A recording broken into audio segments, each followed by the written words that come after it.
at least a minute.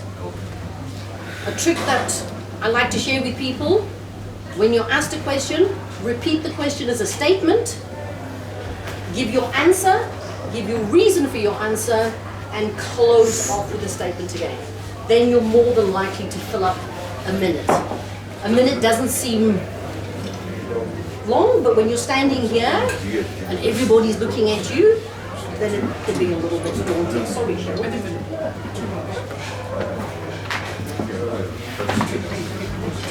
I just want to make sure has everybody got a glass? Not yet. Okay, so we'll do the toast a little bit later, maybe before we eat. Do I have any volunteers for the first table topic? Jean. Well, that's a bit of a cheat, Jean, but anyway. Am I not allowed? You are. You very are. You're very old. You very are. Let me get my questions. There's 2 minutes.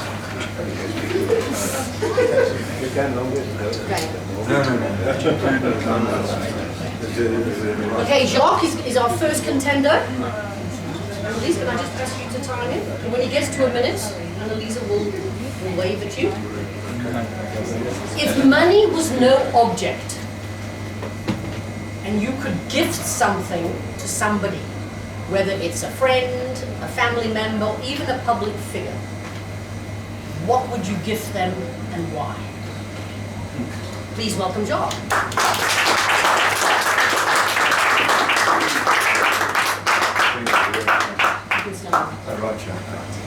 If money were no object, I would give everybody I know a chess set and an air ticket to France, because that's a great place to play chess. And I'd also want them to play chess where the cafe where Hemingway wrote all his books, because I'm a writer, so I like Hemingway. So that's what I would do. I'd also give them the gift of travel, because travel opens up your mind. Because sometimes in South Africa we are quite narrow-minded, and in Pretoria even more so. So that's how that works. So sometimes we have to expand our life, because most of us live in a little bit of a village. At the time. And I was in Cape Town recently, and it really is a village. I know someone's been in the Navy there forever, 40, 50 years in Simonstown and never left. And that for me is a bit sad. And there's not much of a Navy, as you can understand, so I'm even sadder. But, so I'd give people travel. I take my daughter overseas every year. Thank you very much. I take my daughter overseas every year. We have no money, but she has experiences. So at the moment I'm the bank, but we get experiences. So I think travel opens up your mind. I've been to a couple of countries. I've spoken in Iran, Milan, America, London, and it's been such fun. So travel has expanded my view and made me just a little bit smarter. And maybe that's what I do for other people, help them get smarter and help them integrate themselves into the world and realize that there's not just Pretoria in South Africa. There's a whole wide world out there that they can experience. Thank you, man. Thank you. And that's how it's done.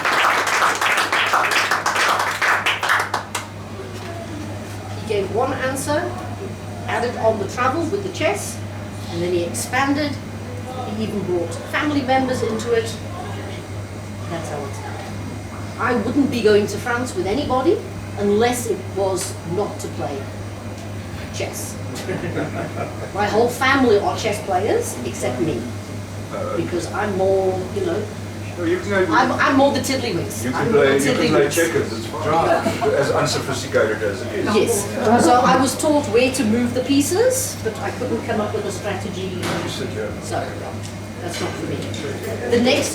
The next person, who would like to answer the next one?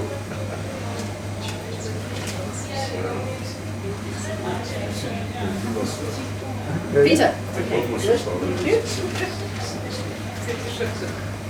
If you could describe your most vivid Christmas. Your most vivid Christmas. Thank you.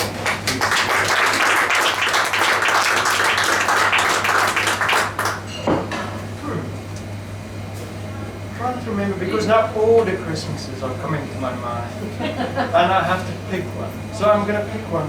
Me being maybe 7 years old. My family has this tradition of 1 year we would go to my father's family, next year we would go to my mother's family. So for this particular year, we went to my father's family. He is one of 8 children, so that's a huge family, a huge Christmas gathering. And at this Christmas, I can remember the kids the day before had these things where we would have tracing paper and cut out figures on the tracing paper like stars and whatever, and eventually a candle or a light would go into the tracing paper, and that was part of the decorations. The thing I liked most about this Christmas is the toys I got that Christmas.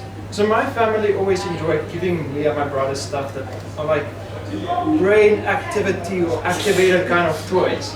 And the one I got that year was this set of things where you could build actual figures with.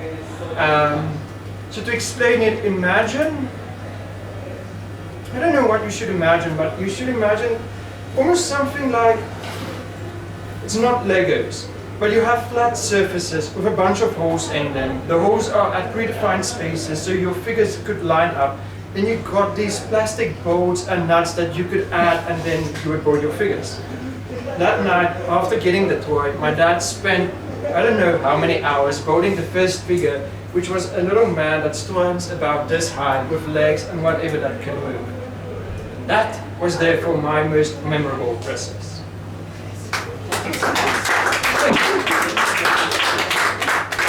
I'm sure as he's beguiling his story of Christmas presents, I'm sure we all have a few memories. My most vivid one wasn't as positive. It was when I got up in the morning and I'd asked Father Christmas for a dressing table to find out that Father Christmas must have been drunk the night before when he put the dressing table together and had a big crack down the middle. And we found out years later that it wasn't Father Christmas. It was in fact my father and his best friend. So I'm glad that yours was more of a happy memory. I'm still emotionally scarred from mine. Christine, can I interject for a moment? Yes. Can I push us down because these fridges are making quite a lot of noise? So can I get you guys, I love the glasses by the way, can I ask you to move forward? And can I ask you to move forward as well? And then I'm going to shut this gate behind us. We can barely hear you at the back here. So please project speakers. Yeah, there are lots of open seats here, by the way. Yeah, I don't know why. That big of a person. You can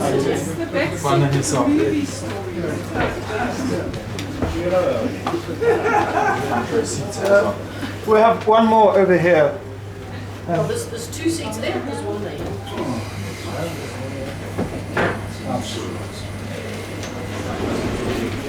Can I have one of the guests volunteer?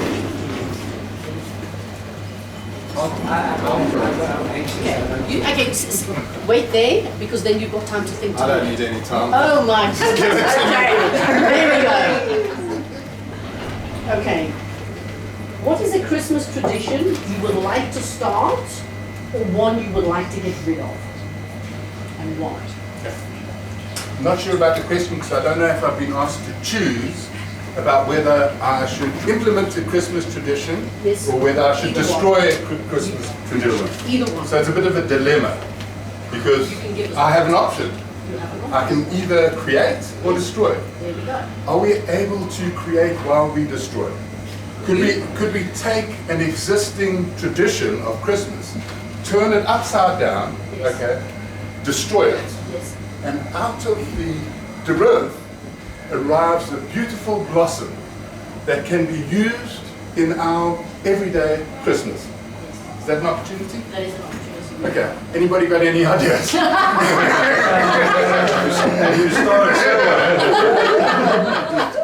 Like Wales. That's just to bring humor.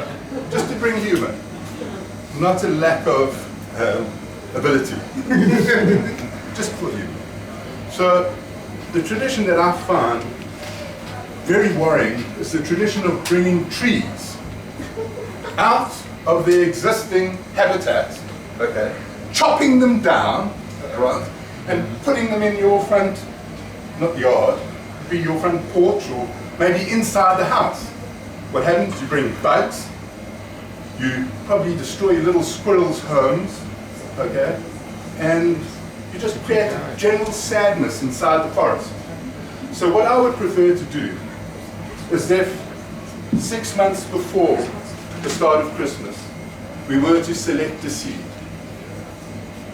What does that mean? 1.5. You got 30 seconds. 30 seconds, jeez. Rather take a seed, okay, plant it, care for it, water it, and allow it to bloom. Allow it to grow so that we are actually contributing to society, we are contributing to the forest, and we're contributing to the love that people should be sharing at Christmas.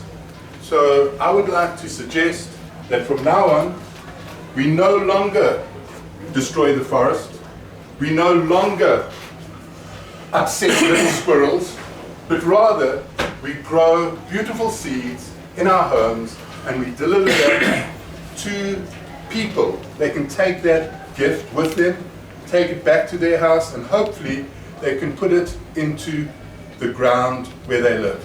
And that should be 2.5. exactly right. Thank you.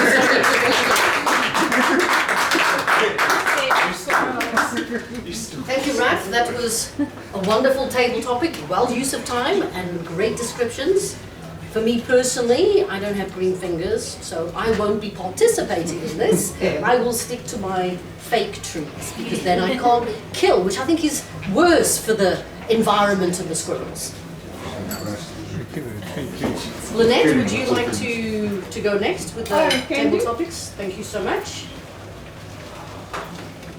So I need a volunteer firstly. But what we're going to do here is we're actually going to pick on Shaun. Because I know him. And he's right here. You don't have too far to go. So Shaun, I'm going to ask you please to tell me about your favorite holiday destination. And is it a Christmas destination or is it not a Christmas destination? But what please is your favorite holiday destination? Please help me welcome Shaun.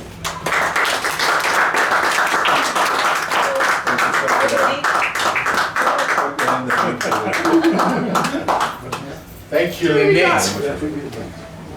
Good evening, everybody. My name is Cheryl Wilkinson, and I've just been on holiday to my second favorite destination, Japan. We were there for 3 weeks in October, expecting autumn, and we got sort of a muggy summer with a lot of rain. It was a wet holiday.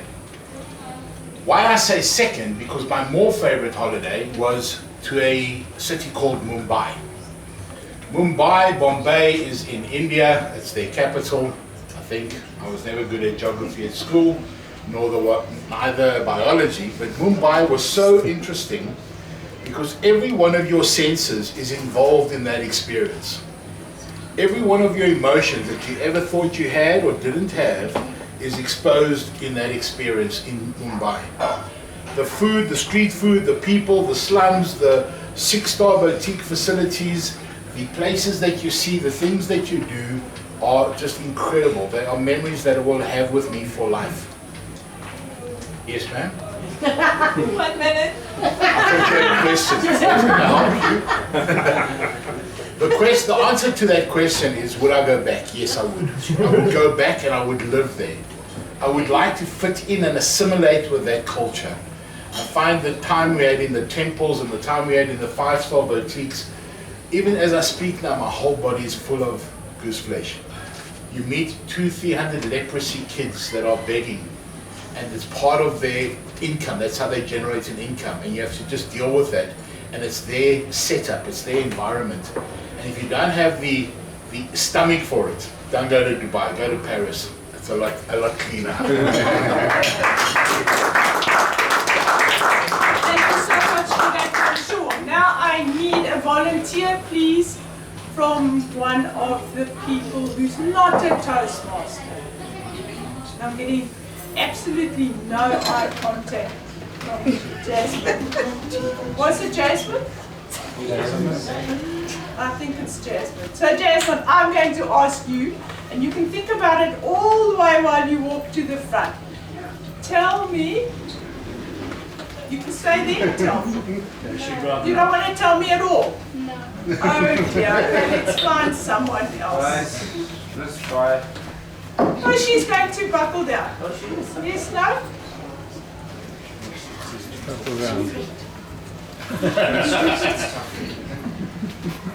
So I'm going to then ask Raymond, because I saw she passed the pattern on to Raymond.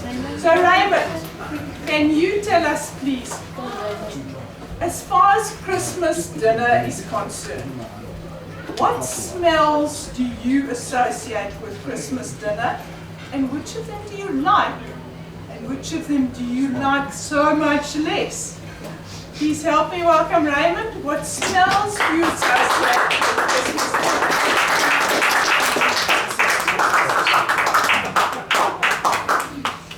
Thank you.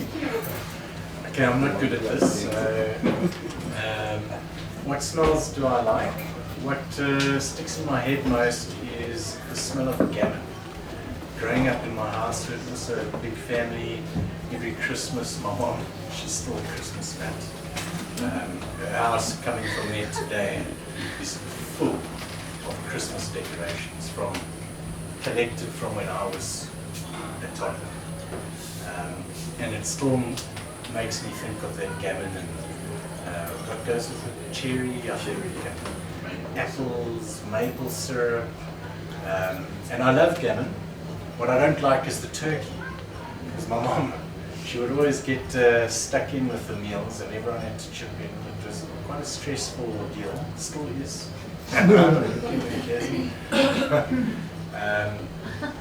Yeah, the turkey always turned out dry for some reason. That's the only reason I didn't like it. Otherwise, it was good. Yeah, well, that's me.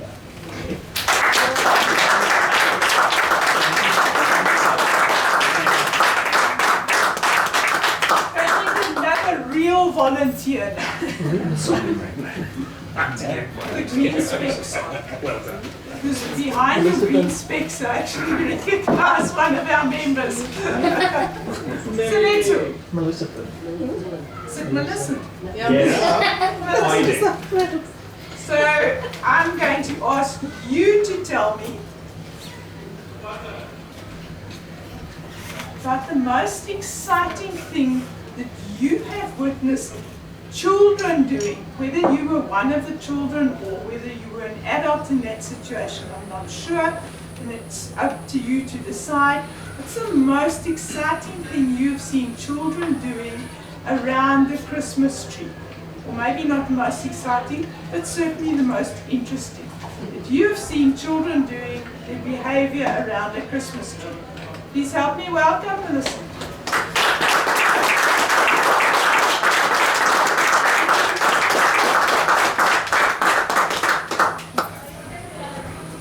Okay, Melissa here. During my times, we never had those Christmas trees, but there was a tradition at home. So what will happen is that throughout the whole year, you were not allowed to go outside at night or even walk outside at night. But during Christmas, what we would do, they would allow us as the kids to go outside during the whole night and play. So that is what I remember about the Christmas. So we'll be dancing the whole night and waiting for our parents to make food, prepare food, and we become part of everything that is happening during that time. So that's what I remember very well about the Christmas times. Thank you. How much time do we have left? Is it time for the steers to take over? What time is it? Yes, One more? one more. Well, I'm battling to find volunteers though. Yes, will you come? Me. No, the lady with the hair and the handbag and the black shirt. You're not going to go. Okay, I need a volunteer. Sorry? Okay. No. I share the same sentiments as that lady. If we're running out of volunteers, maybe how many speeches do you need us there? How much time do we have? No, we still got about 10 minutes. We have 10 minutes and we have one more time. Frans! Good. Yay! Okay. You have to tell me. It doesn't necessarily need to be a bike story. But for you it would be difficult if it's not a bike story. What is your favorite bike story that you associate with Christmas? Your favorite bike story that you associate with Christmas, Frans.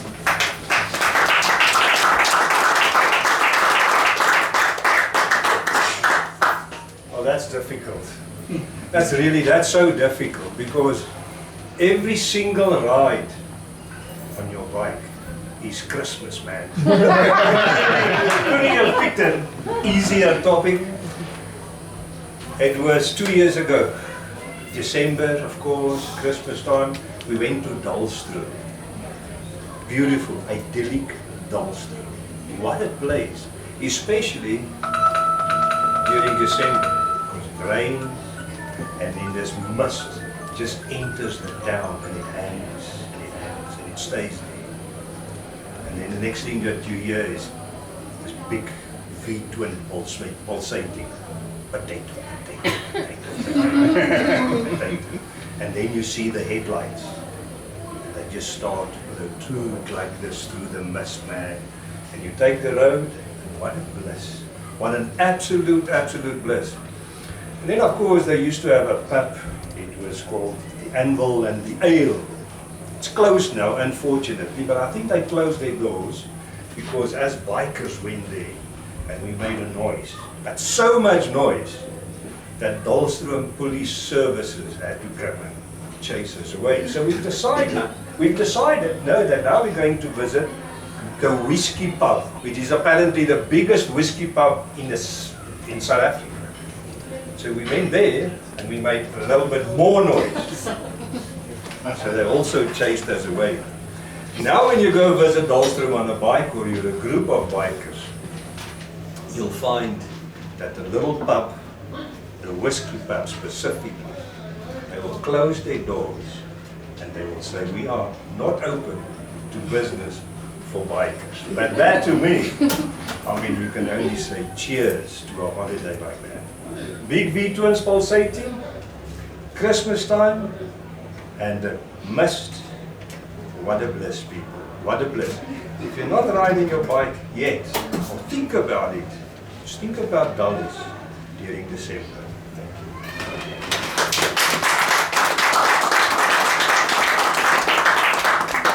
Clearly you left Dalstroom not quite so dull anymore, but they didn't like the change. I'm now going to ask Ivan, because you've been trying to avoid the story the whole time, to tell us. Oh, come on. Yeah. Come and tell us whatever you want to tell us about Christmas. So, what was the best experience in your lifetime about Christmas? Did you go camping? Did you go hiking? Did you find people under the Christmas tree? Or was it something to do with Santa's reindeer and the sleigh? Yeah. You've got lots of scope there, Ivan. Okay.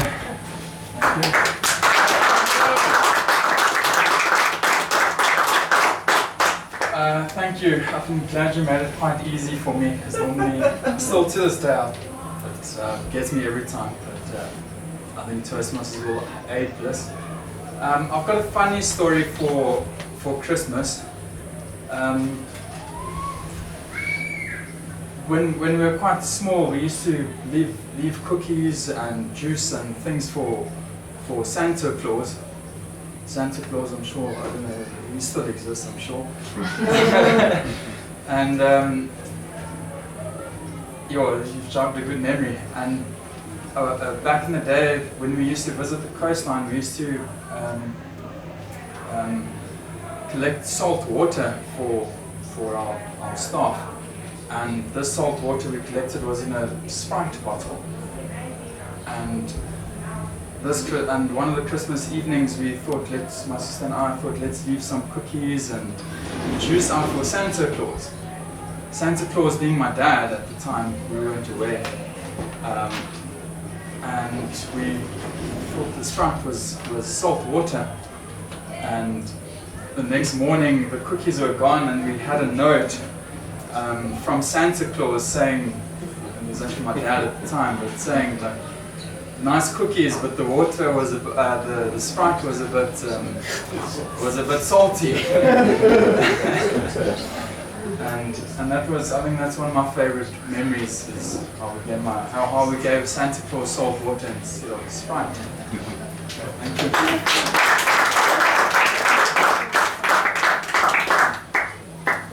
It's now time for Estelle. I've given how many table topics? I haven't been counting.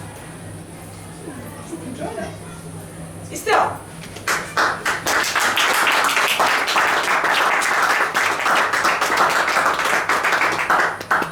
So Estelle's going to take over for the last couple of questions. Just two. Are you ready to start just now? Is it dark enough for you? But we can have a little bar break, Okay. I would say. A little bar break. So see how you feel. Okay. Thank you very much, Master. Okay, let me get the volunteer first. I wanted to pick on you, but it's too late. No, man. Everyone can hear me, just not you. And me.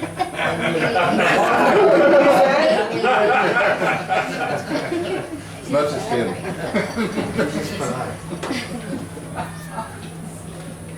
Projection.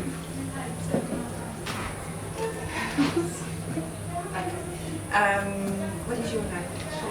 Cheryl. Okay, Cheryl, will you tell me what was the worst or the best gift you ever received? Or maybe the best or worst gift you've given to someone else over Christmas or as a birthday gift?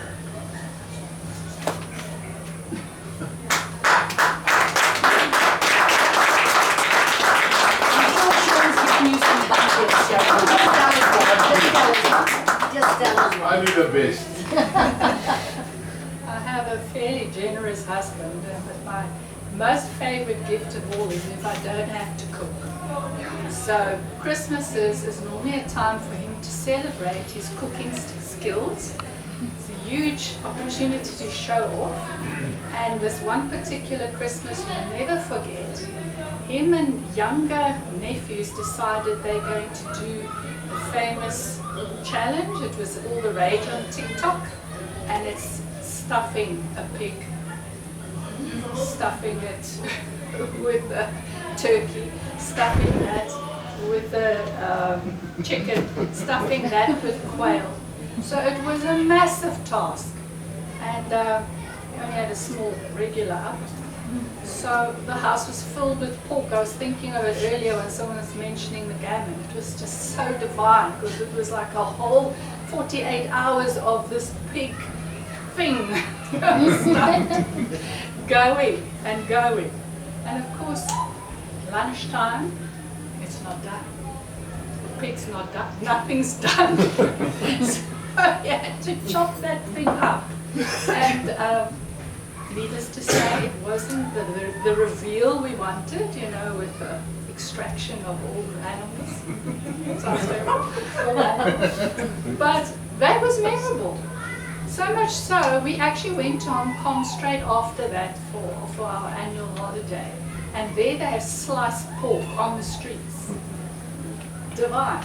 But I developed an allergy. I can't have pork anymore. So it's a gift in a roundabout way, but it's about the cook that I don't have to cook.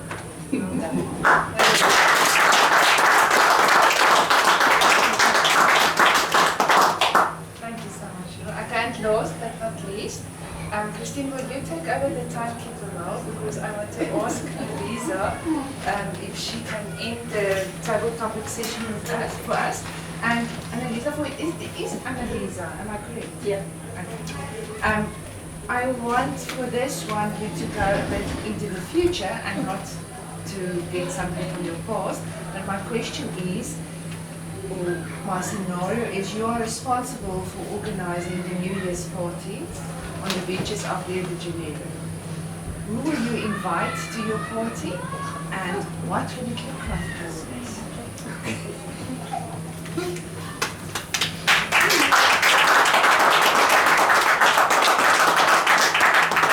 we're jumping from Christmas to New Year's, Rio de Janeiro. So we all know that song about the little blue parrot. So on the beaches, it will be a big invite all over the world. I think TikTok will be crashed because everyone will be on it. The invite will go out, we will go big. We will invite all the best known artists, whether it's the old guard or the new ones for the future, anyone is invited. There will definitely be space, food, everything available to your heart's delight. And then we will start the countdown for 12 o'clock. Those last 10 seconds before 12. And as soon as we get closer, counting 10, 9, 8, 7, 6, the song will start. And then it will be all over the show. I don't even remember now how the song goes, but I just remember the other day at the ice skating, the girl was skating and she had a dress and it reminded me of the parrot. And it was like, just where you do the little dance of the Rio de Janeiro, when you have a big party. So yes, looking forward to that one.